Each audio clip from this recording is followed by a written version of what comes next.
Hey, Professor Reiter, this is Danielle Baine here. I am not able to zoom out, so I'm going to show you my outfit via my chair here. Okay, pants, shoes, not pajamas, promise. Okay. And then I will count down in 3, 2, 1. Hello, everybody. I'm here to discuss with you the dangers of cell phone use, or better yet, how cell phones have changed communication and therefore are changing all of us, and what we can do to mitigate the risks involved with that. Oh, my name is Danielle Baine. So, anybody here want to guess the average amount of time a person checks their phone a day? 50? 40? 60? Great. Well, the number is 344, which is a huge number. Cell phones have been in our life for a while now, but as of lately, they have become a huge means of our communication. They are our GPS, on our alarm clock, our calendar, and they are in our everyday life to stay, it seems. And with social media hopping on board on top of that, it's like we can't get away from them. I do want to discuss with you some reasons why it might be important to get away from them. Oh, even though our means of communication with each other has evolved over the past 150 years, the cell phone has by far been the biggest usurper to all of that, throwing everything into complete different than it used to be 50, 60, 100 years ago, even very different than it used to be 20 years ago, 10 years ago, changing rapidly. I obtained my research from reviews.org, Science Daily, Review Science Daily, and also from the Netflix documentary, The Social Dilemma. And finally, a woman born in 1959, I can't believe I had to look at my note card for that. A woman born in 1959, as she remembers life well, before cell phone, with cell phone without social media, and then with a cell phone with social media. Hopefully you're not at risk for any of these factors I'm going to discuss, but to be honest, I think that we all are, and I hope that you will get that out of hearing my speech. And finally, we're going to discuss the last 150 years and how communication has changed over that period, how that change has affected us mentally and physically, emotionally, and what we can do to mitigate those changes.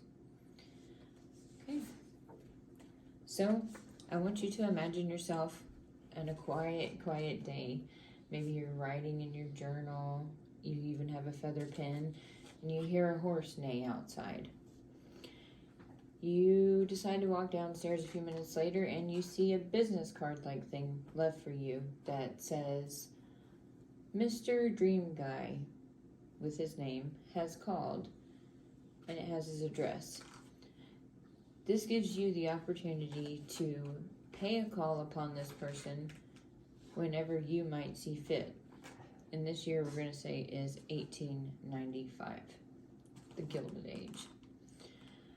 Next we're going to roll up into,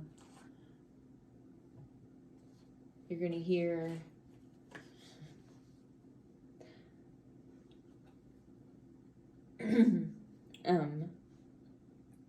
you're going to be flipping through the newspaper, and perhaps you're going to come across an engagement of a couple that you know really well, and maybe you are not 100% sure what to say to them, but you know you need to offer congratulations. And finally, you receive a letter with some bad news in the mail.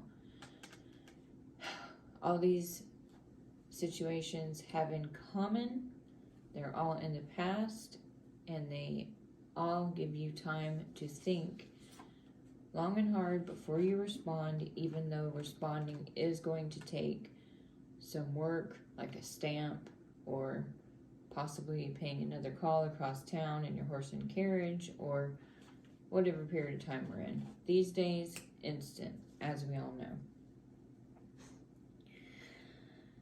The ability to prioritize our interactions and be more purposeful and have our time within our own control, we had much more of before the use of cell phones, I believe. We are now more connected than ever, but social isolation is at an all-time high. Social media people that are high users of social media have 2 times the odds of feeling socially isolated. And often people confuse social media followers with friends. But people are getting quality time and quality attention from a friend takes quality time and attention to maintain, and that's something people are getting less and less of. Sadly, this does not boost our moods. Science Daily shows scrolling often leads to negative effect on moral and increasing judgmental and shallow views of others. So it makes you more negative in your thoughts and makes you more judgmental of others.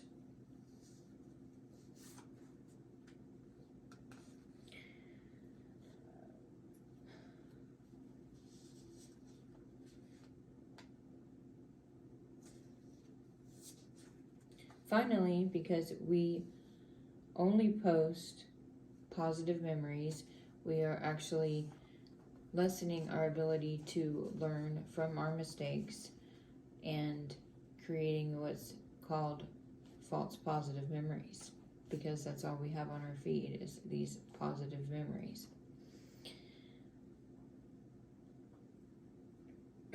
Some physical health concerns of people that check their phones are obviously very much less sleep, and with less sleep comes lower cognition, lower reading comprehension, among other things such as migraines, headaches, and a lot of other issues. So, what can we do to help? According to a world-famous etiquette guru, Emily Post, remember key things when texting. You never want to text somebody personal information. You never want to text somebody bad news. You never want to text somebody a breakup. These are all obviously things that we all need to keep in mind that need to be one-on-one communication, something we're all lacking at these days. And it's very important to remember not to scroll and not to text when you are in the process of one-on-one communication. And if you are in a situation where your friend or the person you are hanging out with is doing that, it's perfectly acceptable to excuse yourself and come back, visit them another time, and even say that, because you're not getting the valued time that you deserve from a friend while you scroll or they scroll.